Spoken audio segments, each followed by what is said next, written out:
இயேசுவை நேசிப்பவர்கள் பைபிளை வாசிப்பார்கள்.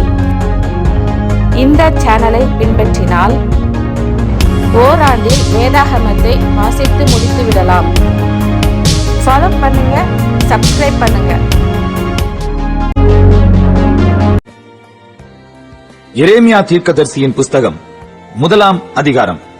பென்யமீன் தேசத்தில் உள்ள ஆனதோத் ஊரிலிருந்த ஆசாரியர்களில் ஒருவனாகிய இல்க்கியாவின் குமாரன் எரேமியாவினுடைய வசனங்கள். ஆமோனுடைய குமாரனாகிய யோசியா என்கிற யூதாவுடைய ராஜாவின் நாட்களில் அவன் அரசாண்ட 13ஆம் வருஷத்தில் இவனுக்கு கர்த்தருடைய வார்த்தை உண்டாயிற்று. அப்புறம் யோசியாவின் குமாரனாகிய யோயாக்கீம் என்கிற யூதாவுடைய ராஜாவின் நாட்களிலும் யோசியாவின் குமாரனாகிய சிதேக்கியா என்கிற யூதாவுடைய ராஜாவின் 11ஆம் வருஷத்து முடிவு மட்டாகவும் எருசலேம் ஊரார் 5ஆம் மாதத்தில் சிறைப்பட்டு போகும் வரைக்கும் கர்த்தருடைய வார்த்தை அவனுக்கு உண்டாயிற்று. கர்த்தருடைய வார்த்தை எனக்கு உண்டாகி அவர், நான் உன்னை தாயின் வயிற்றில் உருவாக்கும் முன்னே உன்னை அறிந்தேன். நீ கற்பத்திலிருந்து வெளிப்படும் முன்னே நான் உன்னை பரிசுத்தம் பண்ணி உன்னை ஜாதிகளுக்கு தீர்க்கதரிசியாக கட்டளையிட்டேன் என்று சொன்னார்.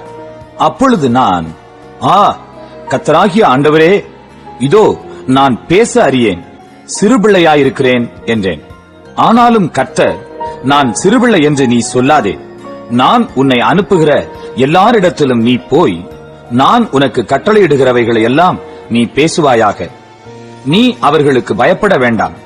உன்னை காக்கும்படிக்கு நான் உன்னுடனே இருக்கிறேன் என்று கர்த்தர் சொல்லி, கர்த்தர் தமது கரத்தை நீட்டி என் வாயை தொட்டு, இதோ என் வார்த்தைகளை உன் வாயிலே வைக்கிறேன். பார், பிடுங்கவும் இடிக்கவும் அழிக்கவும் கவிழ்க்கவும் கட்டவும் நாட்டவும் உன்னை நான் இன்றைய தினம் ஜாதிகளின் மேலும் ராஜ்யங்களின் மேலும் ஏற்படுத்தினேன் என்று கர்த்தர் என்னுடனே சொன்னார். பின்னும் கர்த்தருடைய வார்த்தை எனக்கு உண்டாகி அவர், எரேமியாவே, நீ என்னத்தை காண்கிறாய் என்று கேட்டார். வாதுமை மரத்தின் கிளையை காண்கிறேன் என்றேன். அப்பொழுது கர்த்தர், நீ கண்டது சரியே, என் வார்த்தையை தீவிரமாய் நிறைவேற்றுவேன் என்றார். கர்த்தருடைய வார்த்தை 2ஆம் தரம் எனக்கு உண்டாகி அவர், நீ காண்கிறது என்ன என்று கேட்டார். பொங்குகிற பானையை காண்கிறேன், அதன் வாய் வடக்கே இருந்து நோக்குகிறது என்றேன்.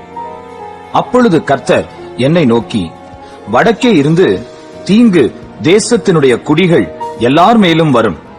இதோ நான் வடதிசை ராஜ்யங்களின் வம்சங்களை எல்லாம் கூப்பிடுவேன் என்று கர்த்தர் சொல்லுகிறார்.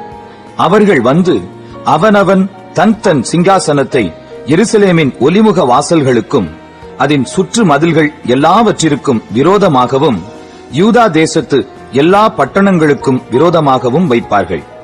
அவர்கள் என்னை விட்டு அந்நிய தேவர்களுக்கு தூபம் காட்டி தங்கள் கைகளின் கிரியையை பணிந்து கொண்ட அவர்களுடைய சகல தீமைகளின் நிமித்தமும் நான் என் நியாய தீர்ப்புகளை அவர்களுக்கு விரோதமாக கூறுவேன். ஆகையால் நீ உன் அறையை கட்டிக்கொண்டு நின்று நான் உனக்கு கட்டளையிடுகிறவைகளை எல்லாம் அவர்களுக்கு சொல். நான் உன்னை அவர்களுக்கு முன்பாக கலங்க பண்ணாதபடிக்கு நீ அவர்கள் முகத்துக்கு அஞ்சாதிரு. இதோ தேசம் அனைத்துக்கும் யூதாவின் ராஜாக்களுக்கும் அதன் பிரபுக்களுக்கும் அதன் ஆசாரியர்களுக்கும் தேசத்தின் ஜனங்களுக்கும் எதிராக நான் உன்னை இன்றைய தினம் அரணிப்பான பட்டணமும் இருப்பு தூணும் வெண்கல அலங்கமும் ஆக்கினேன். அவர்கள் உனக்கு விரோதமாக யுத்தம் பண்ணுவார்கள், ஆனாலும் உன்னை மேற்கொள்ள மாட்டார்கள். உன்னை ரட்சிக்கும்படிக்கு நான் உன்னுடனே இருக்கிறேன் என்று கர்த்தர் சொல்லுகிறார்.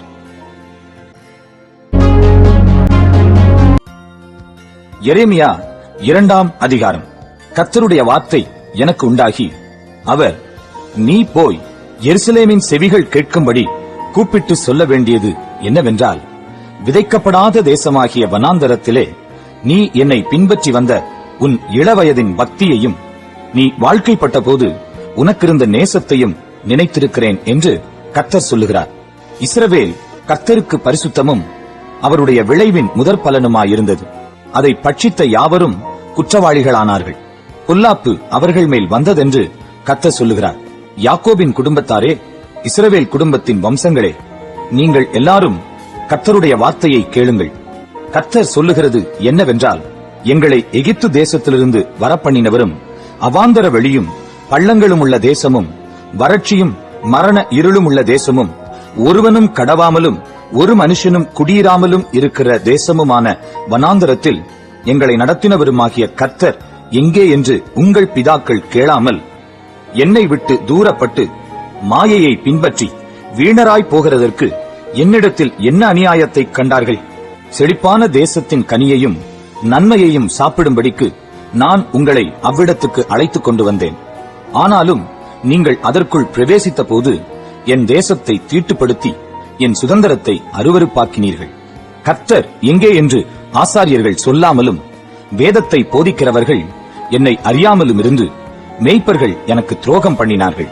தீர்க்கதரிசிகள் பாகாலை கொண்டு தீர்க்க தரிசனம் சொல்லி வீணானவைகளை பின்பற்றினார்கள். ஆதலால் இன்னும் நான் உங்களோட வழக்காடுவேன், உங்கள் பிள்ளைகளின் பிள்ளைகளோடும் வழக்காடுவேன் என்று கர்த்தர் சொல்லுகிறார். நீங்கள் கித்தீமின் தீவுகள் மட்டும் கடந்து போய் பார்த்து கேதாருக்கு ஆள் அனுப்பி நன்றாய் விசாரித்து இப்படிப்பட்ட காரியம் உண்டோ என்றும், எந்த ஜாதியாவது தேவர்கள் அல்லாத தங்கள் தேவர்களை மாற்றினது உண்டோ என்றும் பாருங்கள். என் ஜனங்களோ வீணானவைகளுக்காக தங்கள் மகிமையை மாற்றினார்கள். வானங்களே, இது நிமித்தம் பிரமித்து கொந்தளித்து மிகவும் திடுக்கிடுங்கள் என்று கர்த்தர் சொல்லுகிறார். என் ஜனங்கள் 2 தீமைகளை செய்தார்கள். ஜீவ தண்ணீர் ஊற்றாகிய என்னை விட்டு விட்டார்கள். தண்ணீர் நிற்காத தொட்டிகளாகிய வெடிப்புள்ள தொட்டிகளை தங்களுக்கு வெட்டிக் கொண்டார்கள். இஸ்ரவேல் ஒரு வேலைக்காரனோ? அவன் வீட்டில் பிறந்த அடிமையோ? ஏன் கொள்ளையானான்? பால சிங்கங்கள் அவன் மேல் கெர்ச்சித்து முழங்கி அவன் தேசத்தை பாழாக்கிவிட்டன. அவன் பட்டணங்கள் குடியிராமல் சுட்டரிக்கப்பட்டன. நோப், தகபானேஸ் என்னும் பட்டணங்களின் புத்திரரும் உன் உச்சந்தலையை நொறுக்கினார்கள். உன் தேவனாகிய கர்த்தர் உன்னை வழியிலே நடத்திக் கொண்டு போகும் காலத்தில் நீ அவரை விட்டு போகிறதுனால் அல்லவோ இதை உனக்கு நேரிட பண்ணினாய். இப்போதும் சீகோரின் தண்ணீரை குடிப்பதற்கு எகிப்துக்கு போகிறதுனால் உனக்கு பிரயோஜனம் என்ன? ஐபிராத்து நதியின் தண்ணீரை குடிப்பதற்கு அசீரியாவுக்கு போகிறதுனால் உனக்கு பிரயோஜனம் என்ன? உன் தீமை உன்னை தண்டிக்கும், உன் மாறுபாடுகள் உன்னை கண்டிக்கும். நீ உன் தேவனாகிய கர்த்தரை விடுகிறதும் என்னை பற்றும் பயம் உன்னிடத்தில் இல்லாமல் இருக்கிறதும் எத்தனை பொல்லாப்பும் கசப்புமான காரியம் என்று உணர்ந்து கொள் என்று சேனைகளின் கர்த்தராகிய ஆண்டவர் சொல்லுகிறார். பூர்வ காலம் துவக்கி நான் உன் நுகத்தடியை முறித்து உன் கட்டுகளை அறுத்தேன். நான் அடிமைப்படுவதில்லை என்று நீயும் சொன்னாயே. ஆகிலும் உயரமான சகல மேட்டின் மேலும் பச்சையான சகல மரத்தின் கீழும் நீ வேசியாய் திரிகிறாய். நான் உன்னை முற்றிலும் நற்கனி தரும் உயர்குல திராட்சை செடியாக நாட்டினேன். நீ எனக்கு காட்டு திராட்சை செடியின் ஆகாத கொடிகளாய் மாறிப்போனது என்ன? நீ உன்னை உவர் மண்ணினாலே கழுவி அதிக சவுக்காரத்தை கையாடினாலும் உன் அக்கிரமத்தின் கரைகள் எனக்கு முன்பாக இருக்கும் என்று கர்த்தராகிய ஆண்டவர் சொல்லுகிறார். நான் தீட்டுப்படவில்லை, நான் பாகால்களை பின்பற்றவில்லை என்று நீ எப்படி சொல்லுகிறாய்? பள்ளத்தாக்கிலே நீ நடக்கிற மார்க்கத்தை பார், நீ செய்ததை உணர்ந்து கொள். தாறுமாறாய் ஓடுகிற வேகமான பெண் ஒட்டகம் நீ. வனாந்தரத்திலே பழகினதும் தன் இச்சையின் மத வெறியிலே காற்றை உட்கொள்ளுகிறதுமான காட்டுக்கழுதை நீ. அதன் ஆவலை நிறுத்தி அதை திருப்புகிறவன் யார்? அதை தேடுகிறவர்கள் ஒருவரும் வருத்தப்பட வேண்டியதில்லை. அதன் மாசத்தில் அதை கண்டுபிடிப்பார்கள். உன் கால் வெறுங்காலாகாதபடிக்கும் உன் தொண்டை வறட்சி அடையாதபடிக்கும் அடக்கிக்கொள் என்றால் நீ அது கூடாத காரியம். நான் அப்படி செய்ய மாட்டேன். அந்நியரை நேசிக்கிறேன், அவர்கள் பிறகே போவேன் என்கிறாய். திருடன் அகப்படுகிற போது எப்படி வெட்கப்படுகிறானோ அப்படியே இஸ்ரவேல் வம்சத்தார் வெட்கப்படுவார்கள். கட்டையை பார்த்து நீ என் தகப்பன் என்றும் கல்லை பார்த்து நீ என்னை பெற்றாய் என்றும் சொல்லுகிற அவர்களும் அவர்கள் ராஜாக்களும் அவர்கள் பிரபுக்களும் அவர்கள் ஆசாரியர்களும் அவர்கள் தீர்க்கதரிசிகளும் வெட்கப்படுவார்கள். அவர்கள் தங்கள் முகத்தை அல்ல தங்கள் முதுகை எனக்கு காட்டினார்கள். தங்கள் ஆபத்து காலத்திலோ எழுந்து எங்களை ரட்சியும் என்கிறார்கள். நீ உனக்கு உண்டு பண்ணின தேவர்கள் எங்கே? உன் ஆபத்து காலத்தில் உன்னை ரட்சிக்க கூடுமானால் அவைகள் எழும்பட்டும். யூதாவே, உன் பட்டணங்களின் இலக்கமும் உன் தேவர்களின் இலக்கமும் சரி. என்னோடே நீங்கள் வழக்காடுவானேன். நீங்கள் அனைவரும் எனக்கு விரோதமாய் துரோகம் பண்ணினீர்கள் என்று கர்த்தர் சொல்லுகிறார். நான் உங்கள் பிள்ளைகளை அடித்தது விருதா. சிற்சையை ஏற்றுக்கொள்ளாமற் போனார்கள். அழிக்கிற சிங்கத்தைப் போல உங்கள் பட்டயம் உங்கள் தீர்க்கதரிசிகளை பட்சித்தது. சந்ததியாரே, நீங்கள் கர்த்தருடைய வார்த்தையை சிந்தித்துப் பாருங்கள். நான் இஸ்ரவேலுக்கு வனாந்தரமும் காரிருளான பூமியுமாக இருந்தேனோ? பின்ன ஏன் என் ஜனங்கள் நாங்களே எஜமான்கள், இனி உம்மிடத்தில் நாங்கள் வருவதில்லை என்று சொல்லுகிறார்கள்? ஒரு பெண் தன் ஆபரணத்தையும் ஒரு மணவாட்டி தன் ஆடைகளையும் மறப்பாளோ? என் ஜனங்களோ எண்ணி முடியாத நாட்களாய் என்னை மறந்துவிட்டார்கள். நேசத்தை தேடும்படிக்கு நீ உன் வழிகளை நயப்படுத்துகிறதென்ன? இவ்விதமாய் நீ பொல்லாத ஸ்திரீகளுக்கும் உன் வழிகளை கற்றுக் கொடுத்தாய். உன் வஸ்திர ஓரங்களிலும் குற்றமில்லாத ஏழை ஆத்துமாக்களின் இரத்தம் காணப்படுகிறது. அதை தோண்டி தேடுகிறதினால் அல்ல, அது எல்லாவற்றின் மேலும் வெளியாயிருக்கிறதினால் அதை கண்டுபிடித்தேன். ஆகிலும் குற்றமில்லாதிருக்கிறேன் என்றும் அவருடைய கோபம் என்னை விட்டு திரும்பிற்று என்றும் சொல்லுகிறாய். இதோ நான் பாவம் செய்யவில்லை என்று நீ சொல்லுகிறதின் நிமித்தம் நான் உன்னோடே வழக்காடுவேன்.